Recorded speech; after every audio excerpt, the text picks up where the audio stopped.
याद है ना वो मोटी सी कमर वाली बहू? उनके दिन अभी भी नहीं फिरे। वो फिर एक बार अपनी कमर को लेकर चर्चा में है। कैसे? देखिए। क्या करूं, मेरी मोटी कमर का सब मजाक उड़ाते हैं। माँ जी तो ऐसे करती है जैसे मैं कोई डायन हूँ।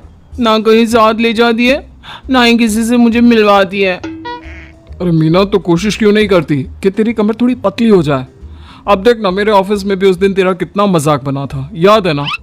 मीना को पति से ये उम्मीद तो बिल्कुल नहीं थी। वो सोच में पड़ जाती है कि आखिर क्या लुक्स ही मायने रखते हैं? रिश्ते नाम की कोई चीज होती है क्या? पापा पापा, मेरे स्कूल में फंक्शन है, सबके मम्मी पापा आएंगे, आप भी आना कल।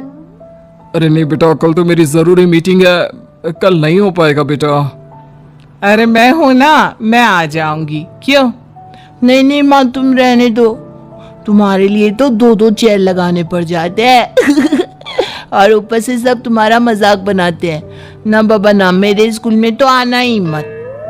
मीना का दिल तो ये सोचकर और छोटा हो जाता है। वो किचन में जाती है और खाना बनाने लग जाती है। खाना बनाते बनाते उसे मुन्ने की जोर से रोने की आवाज आती है। अरे क्या हो गया मेरे बेटे को? मेरा बच्चा गिर गया है। कितनी बार कहा है कि भागा दौड़ी ना किया कर। मीना जल्दी से बच्चे को उठाती है, उसे कमरे में ले जाती है और सुला देती है।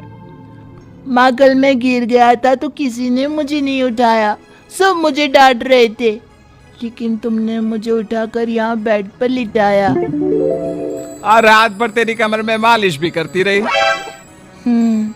तभी तो मैं आज स्कूल के फंक्शन में जा रहा हूँ, नहीं तो कैसे जाता। अच्छा माँ, मैं जा रहा हूँ। बेटा स्कूल चला जाता है। उधर सास, बहू वो क्या है ना, आज मैंने घर में कीर्तन रखा है। तेरी कमर के कारण मैंने सबको बोल दिया है कि तू मायके गई है। तू जानती है ना कैसे तेरा मजाक बनाते हैं सभी। बहू कुछ नहीं कहती। पर माँ जी, कीर्तन में बैठने का तो मेरा भी मन था। हाँ तो किसी और शहर चली जाना जहां तुझे कोई जानता ना हो। वहीं किसी मंदिर में बैठ कर ले लेना हरि का नाम। अच्छा जा, जल्दी से काम पर लग जा। मीना को सास की बात पर रोना आता है, लेकिन देखिए किया भी क्या जा सकता है। हमारे यहाँ तो ये रिवाज है ना, जिसका चेहरा अच्छा वो राजा, नहीं तो सब रंग। घर में औरतें आने लगती है, सब एक एक कर कीर्तन में बैठ जाती हैं। अरे मुन्ना जा तो, किचन में मैंने प्रसाद बनाकर रखा है, ले आ। अरे क्या क्या कर लेती हो बहन जी, एक तुम्हारी बहू है बस कमर का कमरा बनाए बैठी है। ये नहीं कि ससुराल में रहकर काम काज निपटाए, जब देखो तब मायकी की हवा खाने पहुंची रहती है। तभी दूसरी कहती है, मैंने तो घर में मना कर दिया था कि कोई खाना नहीं खाना, बहन जी के घर कीर्तन है, मैं सबका खाना लेकर आऊंगी, लेकिन यहाँ तो लग रहा है कि प्रसाद के भी लाले पड़े हैं। अरे कर दी ना पागलों वाली बात, खाना भी बना कर रखा है मैंने। अरे कमला, जा जाकर कीर्तन के बाद जो मैंने खाना बनाया है ना, सबको लगा देना। अरे बहू से ज्यादा तो आपके साथ ये कमला ही रहती है। हाँ तो क्या अब नौकरानी से करवा दी थी बेटे की शादी। कमला किचन में जाती है, जहाँ बेचारी मीना पसीने से तर खाना पीना और किचन के काम में लगी होती है। कैसी हो भाभी, ऐसी सास के साथ कैसे गुजारा कर रही हो? पता है बाहर कह रही है कि सारा खाना और प्रसाद उन्होंने बनाए हैं। अरे कोई बात नहीं ना कमला, वो क्या है ना, मेरी कमर मोटी है, इसलिए वो मुझे किसी के सामने नहीं ले जा सकती हैं। अरे तो मैं कौन सी सुस्मिता सेन हूँ, लेकिन देखो मेरी सास मुझे कितने गर्व से मिलाती है सभी से। देखो मीना भाभी, आपको सबने ये बता रखा है कि आप अच्छी नहीं हो, सुंदर नहीं हो, लेकिन बात ये कि आपका चेहरा इतना प्यारा है कि क्या कहूँ। पता है भाभी, आपके चेहरे के नूर से तो सारा मोहल्ला रोशन है। मीना को बहुत दिनों के बाद किसी के प्यार के दो बोल सुनने मिले थे। वो खुश हो जाती है और कमला से दिल से बात करने लगती है। पता है कमला, जब मैं कॉलेज में थी ना, तो एक बार मेरी तस्वीर अखबार में छपी थी। मैं फूलों की प्रदर्शनी देखने गई थी, तो वहां किसी ने फूल के साथ मेरी फोटो खींची थी और लिखा था फूल से भी सुंदर। लेकिन अब भी भाभी आप ऐसी ही हो, फूल से भी सुंदर। अरे कमर मोटी है तो क्या हो गया, क्या सब में सारी खूबियां होती है? अपनी सास को ही देख लो, ऐसा लगता है जैसे चूल्हे में कोयला जल गया हो। भैया भी माना पतले हैं, लेकिन है तो माँ की तरह काले ही ना। वो तो भला हो भगवान का कि मुन्ना आप पर गया है, गोरा और सुंदर। मीना को कमला की बात समझ में आ रही थी। पहली बार किसी ने उससे अच्छे से बात की थी तो उसे रोना आ जाता है। भाभी एक काम करो ना, कुछ दिनों के लिए मायके होकर आओ।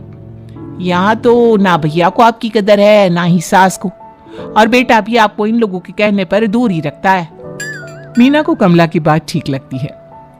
सारा कीर्तन निपट जाता है और उसके बाद अरे बहन जी मान गए, इतना सारा खाना और प्रसाद बनाने के बाद भी आपको देख के लगता नहीं कि आप एक बूंद भी थकी हो, बिल्कुल फ्रेश। बस बहन जी मैं तो हूं ही कुछ ऐसी ही। सभी चले जाते हैं। तब जाकर मीना किचन से बाहर आती है। अरे कहाँ जा रही है? थक गई हूं मैं, चाय लेकर आ जा। माँ जी चक्कर आ रहा है, सर दुख रहा है, कब से किचन में बंद थी, गर्मी में पसीना भी बहुत आ रहा था, जरा कमरे तक जाकर पसीना सुखा लूं। अरे तो होती ना कम सिन कमर की मालकिन, बिठा देती मैं सबके सामने। अब क्या आपने बेइज्जती कराती? बस माँ जी मैं तंग आ गई हूँ, मैं अपने मायके जा रही हूँ। जब मेरा होना आप लोगों को इतना अखरता है तो मैं क्यों यहाँ रहूं? क्यों ना मैं माँ के पास जाकर आराम ही करूं। तभी वहां पति आ जाता है। देखो ऐसा नहीं है, लेकिन हाँ कुछ दिनों के लिए तुम जाना चाहती हो तो हो आओ, लेकिन यहाँ हम सबको तुम्हारी जरूरत है। मीना पति की इजाजत के बाद मायके जाती है, लेकिन वहां भी भाभी। अरे मीना दीदी, आज ही आना था क्या आपको? आज तो मेरे मायके वाले आ रहे हैं। दीदी आपकी कमर का मजाक फिर बनाएंगे वो लोग। अरे मीना एक फोन तो कर देती आने से पहले। अरे मीना क्या हाल बना रखा है शरीर का, कितनी प्यारी बच्ची थी हमारी, क्या हाल कर लिया। मीना को दुख होता है। वो घर के अंदर जाती है जहां दीदी आप तो दलिया लेंगी ना? सबके लिए वैसे आलू के पराठे बने हैं, मैं जानती हूँ आपके फेवरेट हैं आलू के पराठे, लेकिन अब आपका शरीर ऐसा है कि आप तो दलिया ही खाओ। मीना को समझ में नहीं आ रहा था कि ये क्या हो रहा है। हर कोई जो अपना है वो क्यों उससे ऐसा व्यवहार कर रहा है। मीना दुखी होकर पास में रहने वाली अपनी सहेली के घर जाती है। सहेली का पति बोल पड़ता है, अरे ये कौन है? कौन है ये? मुझे इसी की तो तलाश थी। मीना उसके पति के इस तरह के रिएक्शन से परेशान होकर वापस जा रही होती है कि अरे मीना बिना मिले ही जा रही हो? ये तुम्हारे पति है ना, ऐसे कैसे चिल्ला रहे हैं मुझे देखकर? पता नहीं क्यों जी, मेरी सहेली को देखकर क्यों चिल्ला रहे हो? अरे रीना, मेरी फिल्म की हीरोइन मिल गई। यही तो है वो लड़की, प्यारी सी सुंदर सी मोटी कमर वाली। अरे हाँ, मीना तो बिल्कुल उस लड़की जैसी है जो आपकी फिल्म की कहानी है। ये क्या बोले जा रहे हो तुम लोग? मीना मेरे पति बहुत बड़ी फिल्म की डायरेक्टर है, पता है ना तुम्हें? और मैं एक बहुत बड़ी फिल्म बना रहा हूँ शाहरुख खान के साथ। मैं चाहता हूँ कि तुम उसकी हीरोइन बनो। हाँ मीना हाँ, प्लीज ना मत कहना, और इसके लिए तुम्हें करोड़ों रुपए भी मिलेंगे। मीना मन में सोचती है कि जो दुनिया उसे मोटा और भद्दा कहती थी, उसे जवाब देने का यही एक रास्ता है।